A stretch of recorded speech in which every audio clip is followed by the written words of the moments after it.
Mamu na official pabi ase share dey kan mi do bia wa subscribe to this channel ase and support amode ma channel we. Na we dey dem no ba be simple. Hot chocolate uhia for Christmas day. So ano no abomodin a etwe bia ma obusuafo. Ntimi nji obiri bebre na memfa dem wo chira. Nti dia me wo ha skimmed milk wa ho 800 milliliters. Nti betumi use full milk and no see okay. Na me use skimmed milk because me be use double cream account. So to weigh 800. And I we use double cream and also be can say whipping cream and a heavy cream. And also 400. Into for milk no 800 no afa with double cream no 400. Not just a balance. And I we say chocolate chip so and also 1 full cup so I got and away marshmallows since I know you're optional obey to me the account so whoop by ara me pe wo and away say cocoa powder so cocoa powder and brandy beer no water media Tesco into no any way tiawa so and say milk no and I'm dear sister no so now we share double cream and so account into where they won't hear in so beer fancy you be and come cry so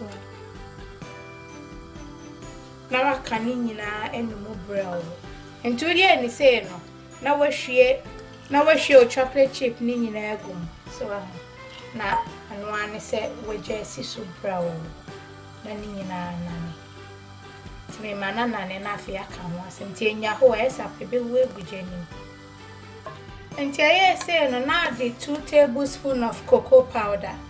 Na dia no so aka. No aka ni nyina no. So once a chocolate ni na melt fine.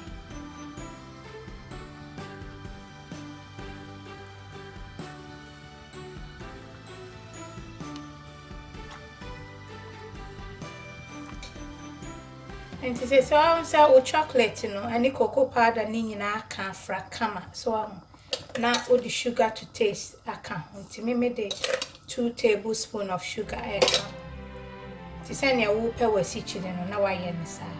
I come.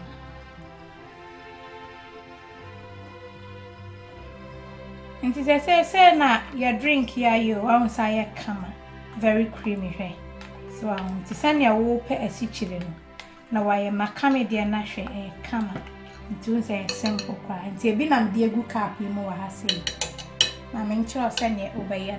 Into the go cap ni more. Open na the double cream egusu direct one. But all the marshmallows can on so come and here try she. So now the marshmallows for be a she. Na fi. O cream will be a on where I see a crack on a me sweet.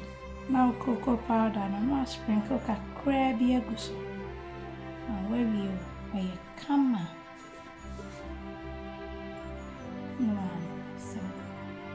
Nti wa send your hot chocolate here come and we dey ma o ma ni wo busuafo a ebekọ so nti Christmas day anopa no watwe bi na aye ne dodo a obetumi aye wo slow cooker so na wo hwie bibia agum na tese no aye dwuma na ma no ane se wo fa kwantre a na tese wo wosa na de marshmallows ene o double cream na de agusu na tese wa ene wa garnish ne kama hot chocolate kakra ye be no ono so she bronya atare ehun sa original nko a and the be we akire wo ntino but modern a say so subscribe to this channel be subscribe if you say dey did so ba no wani ba je ho na mani agi bebre say mo so vlogmas mu na aka one day ni ewi e Christmas 24 na we die di betwa to no me nka ne bebre ye be wie ni say troka me ka wate ase timidi ya meja osha kusu ye mami all the best. I love you all. God bless.